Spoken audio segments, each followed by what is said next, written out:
Ito ay rated SPG. Striktong patnubay at gabay ng magulang ang kailangan. Maaaring may masiselang tema, lengguwahe, karahasan, sexual, horror o droga na hindi angkop sa...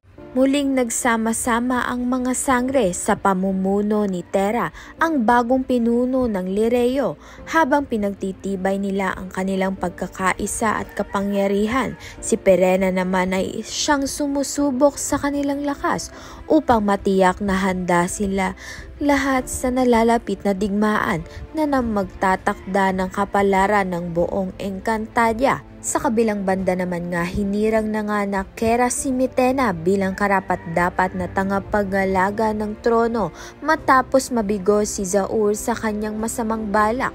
Sa huli, tuluyan na ngang namaalam itong si Zaur.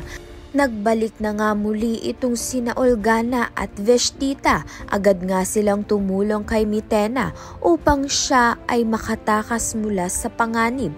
Matapos ang kanilang matagumpay na pagtulong, agad na hinanap ni Olgana ang kanyang anak na si Dea.